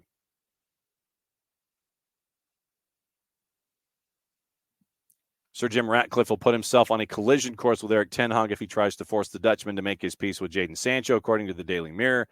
Jose Mourinho reportedly plotting a double transfer swoop on Chelsea as he is interested in Chalobah and Malang Sarr, according to the 3-letter paper. Let's see. Question, when Sir Jim Ratcliffe shows up, who's going to be the new sporting director? That's going to be a question. Monaco's Paul Mitchell, Dougie Friedman from Crystal Palace, Michael Edwards, former Liverpool sporting director. And according to BBC Sport, Jean-Claude Blanc, who's been described as the Lionel Messi of sports business, favorite to take over as the new CEO. Former Juve PSG exec Richard Arnold's replacement once the deal's completed to buy the minority stake to 25% for $1.5 billion. Let's see what other gossip, rumor, and innuendo we have here this morning. Reminder, once again, this is going to be, it's going to be a holiday week. So I put it out there, and the Soccer for Good OG has said what she is requesting. What do you want posted on Thursday to listen to get you through your Turkey Day? I know that I'd planned on posting our fix to the All-Star game. The Soccer for Good OG is looking for mascot talk, Nicholas Bentner talk, Merle and Wanda talk, and soccer over there. So if there's anything that you guys want to listen to specifically, we'll post it to the network, and we'll let you guys enjoy your Turkey Day listening to some of our stuff. And I can't thank you all enough for listening to our stuff as you have here, as we're now in season 7 for Soccer's Morning Show on the SDH Network. Got some really cool things, hopefully, coming up in 24. We'll keep you posted on that kind of stuff. But, yeah, what do you want to listen to on Thursday? And obviously on Wednesday, we'll go over what you're thankful for. Tonight, reminder, the U.S. men's national team, the second leg against Trinidad and Tobago, that's at 7 o'clock. Bart Keeler coming on tomorrow to discuss. I think we're going to give some of our guests the week off. We'll give Parky and Greg the week off on Friday. Black Friday might be a little bit more of a power hour kind of a thing, although we do have to get prepared for the playoffs this weekend in Major League Soccer and the return of the Premier League, all those kinds of things. We'll have that on Friday. Wednesday, obviously, what you're thankful for, those kinds of things like that. We'll see if I'll give Nico Moreno the choice of being the 10:30 guest on Wednesday, since he's not the 10:30 guest on Thursday because we're all at Thanksgiving, or if he wants to tape something, and that'll give you something else to listen to on Thursday as well. See if and try and see if Dylan Butler isn't heading to the Catskills or something on Wednesday, and see what's up with Dylan, and perhaps give him the week off as well. But we got plenty to talk about, plenty of stuff to get us through this holiday week. We'll be discussing everything there. Bart is putting out the bat signal. Eggnog martinis are back. Bart's going to be at Fido Midtown. Eggnog martinis are back. So, Bart, bat signal 10:30 tomorrow to discuss USM&T. Maybe earlier, depending on what happens. But yeah, your traditional 10:30 spot, moving it up a day for Bart to be on Tuesday during a holiday week. So, Fido Midtown, eggnog martinis are back. That scares me. I've never been an eggnog guy, and I've never been a martini guy. But Fido is combining eggnog and martinis. That is somewhat intimidating. So eggnog, okay. Martini, okay. Fido Midtown, eggnog martinis for the U.S. men's national team match with Trinidad and Tobago. And Bart, I don't know how many eggnog martinis he's going to be having, but he should be with us at 10:30 tomorrow as we roll through a holiday week. But yeah, Wednesday, what are you thankful for? So we'll get into that as well on Wednesday. Taped programming on Thursday, might be a power hour-ish kind of a thing on Friday because of it being Black Friday, and we have to get all of our shopping done and all that kind of stuff. But we'll get you through Monday, Tuesday, Wednesday. We'll have programming on Thursday, and we'll be back on Friday, obviously, and we will discuss what's going on. But yeah, if there's anything specific that you want us to post to the network, and we'll do this Christmas week too, if there's anything specific that you guys want to listen to get you through your holiday or your holidays with a ZE, let us know, and I will, and I'll post it to the network, and so we can listen to it. Okay, so from the Google machine, Rich Ransom scares us now. Toast of the holidays with this creamy eggnog martini. Combines delicious eggnog, vanilla vodka, amaretto, and a sprinkle of nutmeg. You'll love this tasty winter cocktail. Rich says it sounds like a dessert drink. I don't think you're wrong. But, I mean, I know we don't count calories this time of year. But how many calories does that thing got to have? I mean, eggnog, vanilla vodka, amaretto, and nutmeg. I'm sure the nutmeg's probably the least the least caloric of all of it. Eggnog martini. Like I said, I've never been an eggnog guy. But I've never been a martini guy.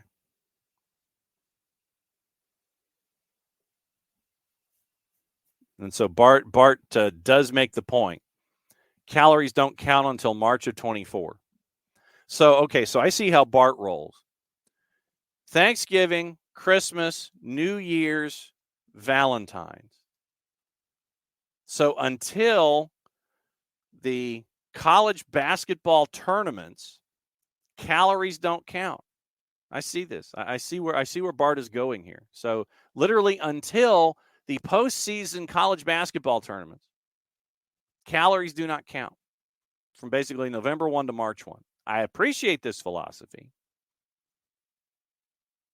but I see where you're going. So basically it accounts for Thanksgiving, Christmas, New Year's, Valentine's. None of the calories count. I get it. All right. I understand that. I'm down with that idea. I completely understand where you're coming from. But yeah, we were going to if I could find it. There we go. Gossip, rumor, and innuendo for today. Do we not have any up-to-date gossip on a Monday? Okay. Well, Monday's gossip column's got the wrong date on it.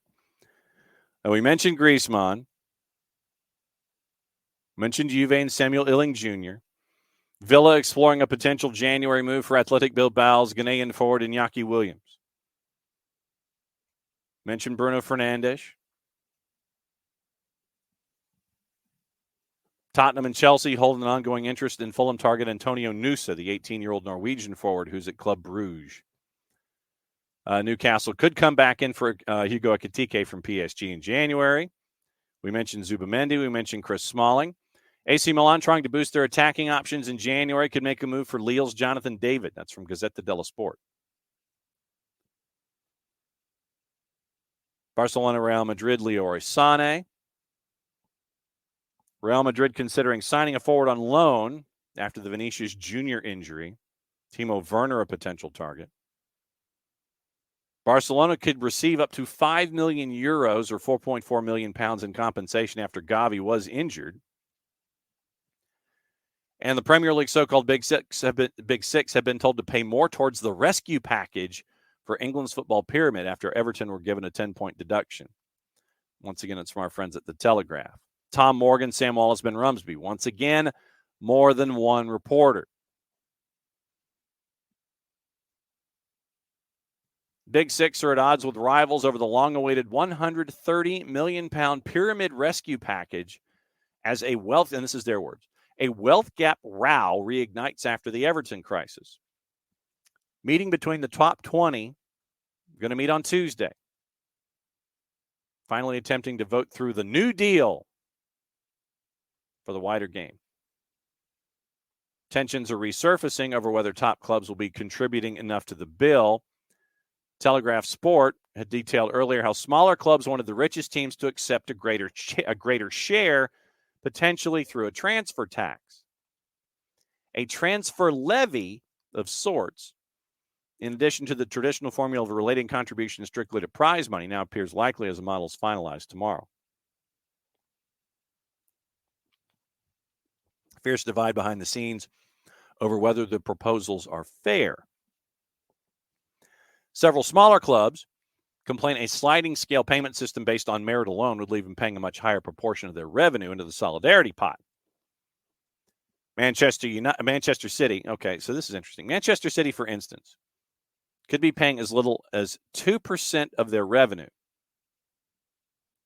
which could equate to around £15 million. We mentioned club revenues. £712.8 million this year, 100 more than the season before.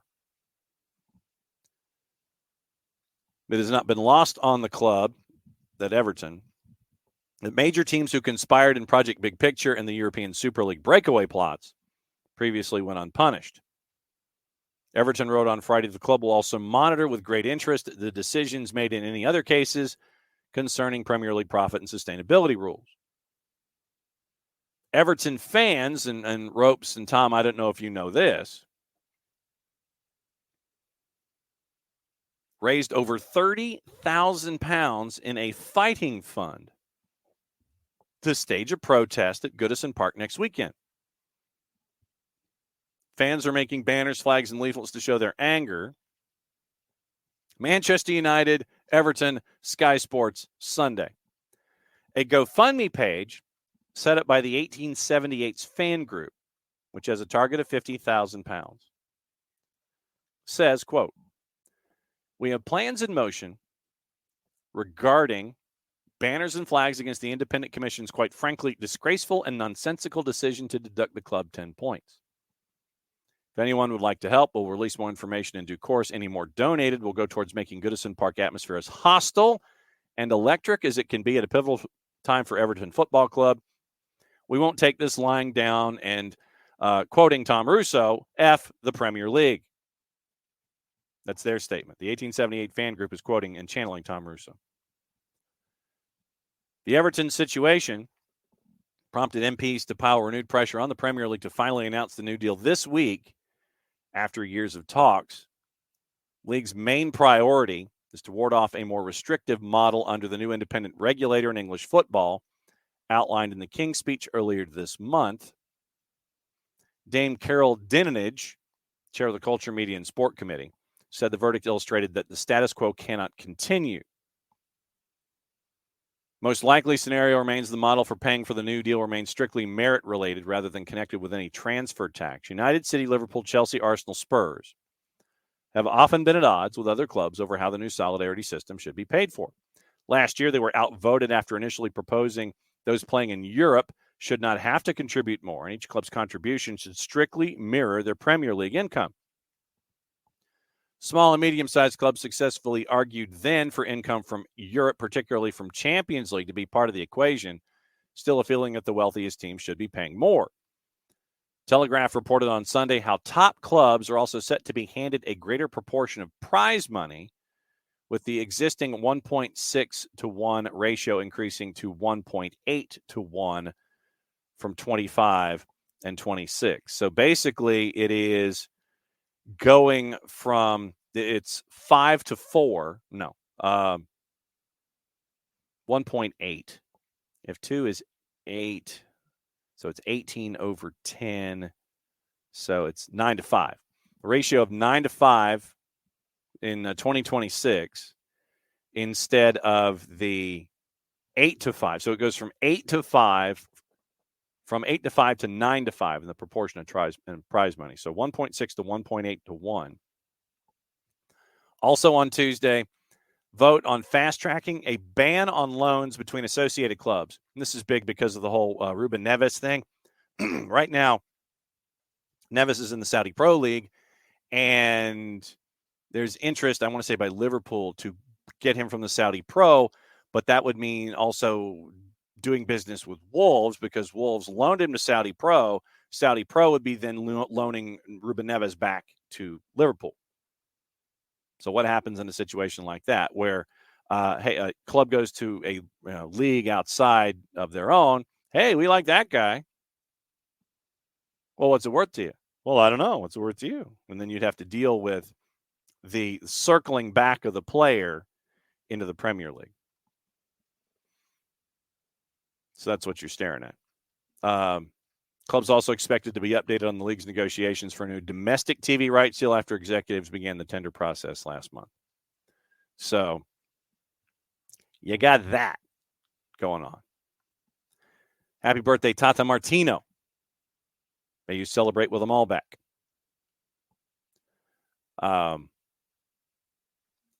Also today, what to watch. We got to get into what to watch in addition to all of the other things. Wrexham's FA Cup match going to be shown by the Plus in December. So keep an eye on that.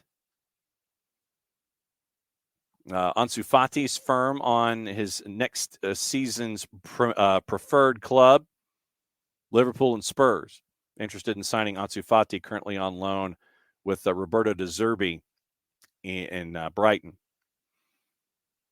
City's playing a U-turn on Erling Haaland's release clause with new deal talks. City now want to increase the buyout clause. No shock there.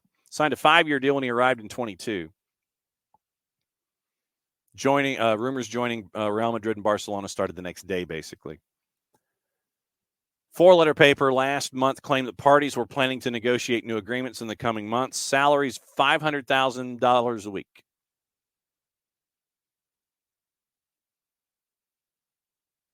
Man City has fascinating ideas, according to World Soccer Talk, for the Norwegian player's contract. According to our friends at 90 Minutes, get this. They want to eliminate the present buyout option of $218 million, taking precautions to keep him from joining another European club. Rafael Pimenta, Haaland's agent, put up a fight recently when they wanted to negotiate better terms for him and remove a release clause.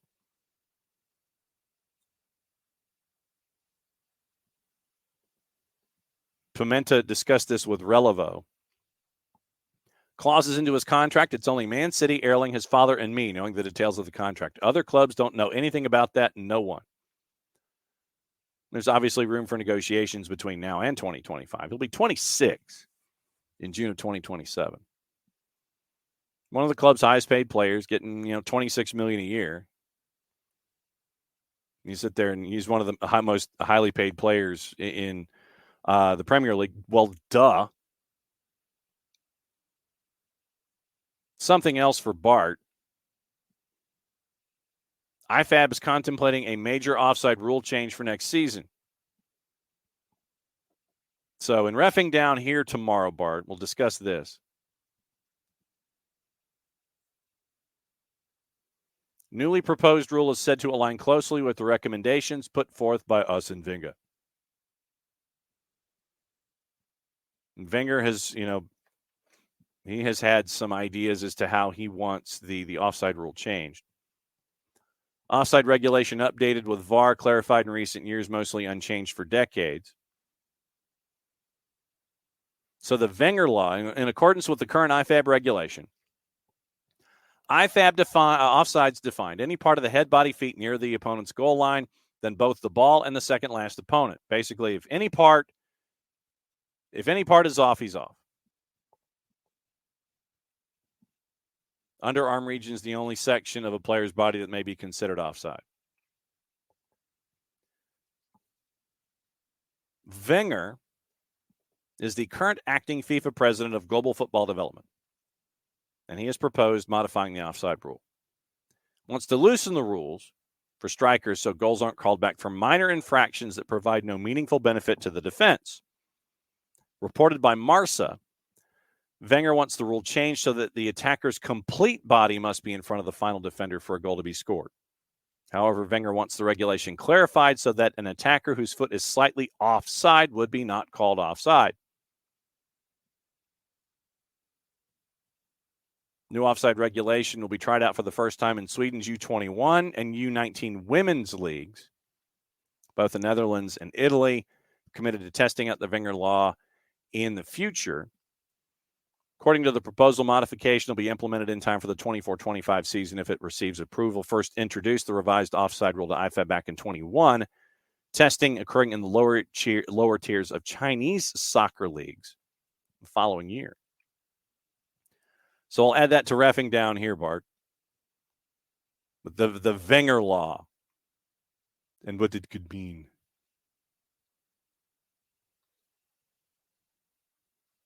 Seeing if there's anything else on the board this morning.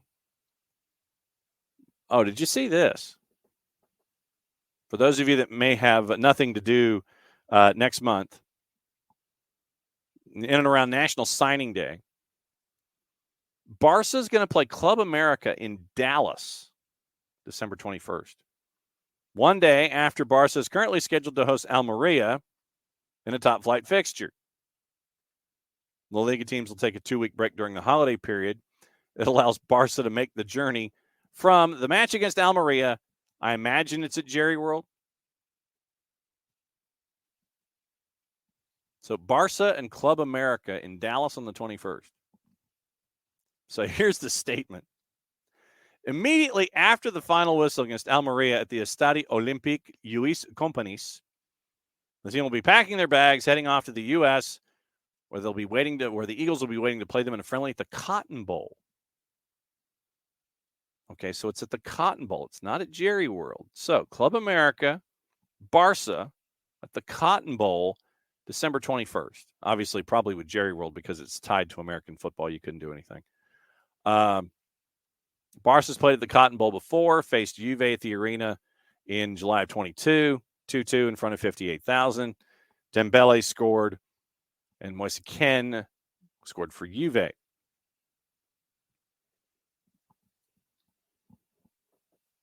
Barca is likely making the move to play in Dallas next month to help raise money to help out with FFP. Come up with creative ways to ease their financial woes, selling small squares of the Camp Nou grass and halting Barca TV, which is always a disappointment. December friendly will help ease their financial problems. Reported that the match with America will likely generate around $5.5 million.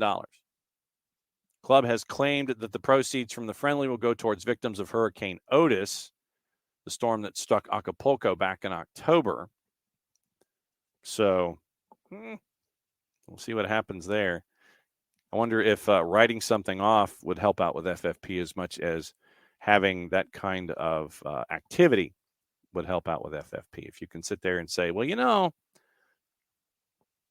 maybe if we write it off, then something will happen. Carlo Ancelotti.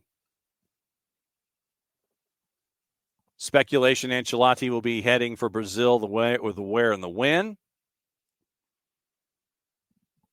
Obviously, with the Champions League, a triumph he had in 21-22. Widely rumored to replace Fernando Diniz after Copa America 24. Ties to the Seleção remain a consideration, especially because the CBF have already declared their intention to hire him as Tite's permanent successor. He will come and make the transition in Brazil for Ancelotti. And so, of course, Ancelotti goes, when he was asked about it at the time, Brazil national team? I don't know anything about this. I don't even know what they reported in Brazil. I'm a Real Madrid coach. My contract is until June of 2024. Now, Relevo is reporting, in an effort to prevent Ancelotti from leaving for Brazil at the end of the season, Real Madrid board is considering a renewal proposal that might last for 2 years. Florentino Perez sees Ancelotti as the finest option to lead the squad. As such, plans to propose a contract extension for him, thinking that if he gets another trophy in 24, he might decide to stay. 1-year deal, 12-month extension, so it's a 1+1 is what Florentino Perez is thinking. Seleção are offering a simple, direct agreement. Yo, bro, you want to coach? Cool, come on over. But Perez is thinking, we like what he does here. We're thinking of keeping him. We're thinking about it. We'll see what happens. I still think Ancelotti goes to Brazil. What to watch and where to watch it. There's a lot of that today. A lot of it. Oh, we also got to get into what happened in the colleges yesterday and the U17s. U17s, U.S. lost to France. Will have to face Germany in the round of 16 in Indonesia. So that's more early wake-up calls. So today, the U17 round of 16 has already been started, 3:30 and 7 a.m. on FS1 and FS2. TNT and Universo have TNT. How about that? TNT on TNT. Trinidad Tobago USA is on TNT and Universo. La Liga is at 3 o'clock on the Plus. FIFA, World Cup qualifying, your AFCON activity is on FIFA Plus, probably also on BN. At 11 o'clock, Gambia, Ivory Coast, Liberia, Equatorial Guinea, triple header at 2 o'clock, Seychelles, Kenya, Chad, Madagascar, Mali, Central African Republic for all of you true degenerates, and I know that you are. Euro 2024 qualifying is on at 2:45. Slovenia, Kazakhstan on Fox Soccer Plus. Fubo's got North Macedonia and England. That might be worth it just to see what the surface looks like. Albania and the Faroe Islands. Our friends at the Faroe Islands are at 2:45 on Fubo 2. I didn't know they had a Fubo 2. Paramount Plus, League Play and Nations League. Triple header at 2 o'clock. Quarterfinals, Panama, Costa Rica. The other quarterfinals on Paramount Plus at 9 o'clock. Peacock also has Trinidad, Tobago, and the United States. Telemundo app had the round of 16 this morning. VIX has your Euro 2024 qualifying, all 7 matches at 2:45. Liga MX Femenil is on VIX at 9 o'clock with Tigres and Monterrey. And since we won't be seeing each other until 9:05 tomorrow morning, FS1 has the Germany-USA match at 3:30 a.m. Mali and Mexico is on FS2 at 3:30 a.m. Argentina-Venezuela is at 7 o'clock tomorrow morning. So then you've got a lot of AFCON tomorrow. Wow. 6 matches on FIFA Plus at 8 a.m. And then 2, 4, 6 more at 11 a.m., 3 more at 2 p.m. All of those are on FIFA Plus. Fox Soccer Plus has Morocco and Iran from the round of 16. Soccer America, Boston Scotty. Soccer America has in there, and it's a subscription. And Jason got me hooked on this too. Literally, there is Soccer America. Here's your path. SoccerAmerica.com. News, soccer on TV. Lay them all out. Let's see. Is there anything else hyper early tomorrow morning? Yes. Telemundo app has U17s, Germany, USA, Mali, Mexico, Argentina, Venezuela, Morocco, Iran, both at 7 o'clock. And the U23 friendly at ussoccer.com. And the app is on when we are Oh, no, that Mali and Mexico, Tom, is U17, round of 16, 3:30 tomorrow morning on the Telemundo app. U.S. soccer, the U.S. friendly with Morocco is at 9 o'clock tomorrow morning. So when we're on the air, the U23 friendly with Morocco will be on ussoccer.com and the U.S. Soccer app. So obviously there's other stuff going on at like 2:45 and all that. But I wanted to get through because we always miss, because I'm adult, we always miss the stuff that's on early. If you sickos really want to watch some stuff at like 3:30 or 7 o'clock in the morning, that's 3:30 or 7 o'clock in the morning. So, yeah, socceramerica.com, news, soccer on TV. That's where I get it. But Soccer America is a subscription. And like I said, Jason got me hooked on that. He got me hooked on Fanatiz, fntz.co/soccer down here. And that is what we are getting a lot of our stuff from. Oh, I forgot to mention what's going on in Who's What's-Its. I know that really specifies it. CONMEBOL. With CONMEBOL, we didn't get into that from the weekend. But after 5 matches, Argentina on top with 12 points. Uruguay's got 10. They've won their last 2. Colombia's got 9 points. Venezuela, they got 8. Brazil's got 7 points. They're 2-1-2. They've lost their last 2 matches. Ecuador's at 5, but they also have a 3-point federation decision for a points deduction, ahead of Paraguay on goal difference. The first 6 teams qualify for the World Cup. 7th is in the play-in. 5 points minus 3 in goal difference is Chile. Bolivia, 3 points, and Peru is at 1 point. Last time out in qualifications, it was over the late last week. Chile, Paraguay, goalless draw. Uruguay beats Argentina 2-0. That was big. Colombia 2-1 over Brazil. Venezuela and Ecuador a goalless draw. Bolivia a 2-0 winner over Peru. The number for Uruguay when they beat Argentina 2-0 was a plus 560. 560 in your Thanksgiving side dishes to make sure that Uruguay, that was a big number. Yes. Forza and Live Soccer TV apps. Yes, so that's also places to grab the information that you can when it comes to all these different things. I'm trying to see what other stuff is there before we go. The mayor of Liverpool vows to back Everton over the points deduction. Liverpool is red and blue. Who knew that? Look at that. Tom, you got the mayor of Liverpool's backing Everton.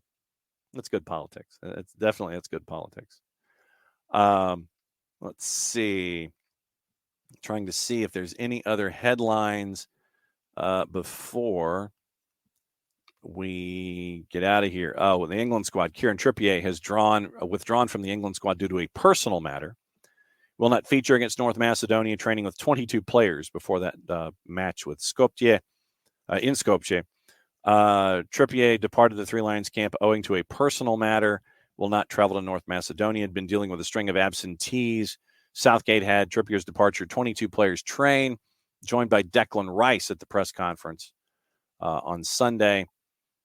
North Macedonia head coach Blagoje Milevski believes his team will show a new face on Monday after losing 7-0 in June, having already been eliminated from playoff contention.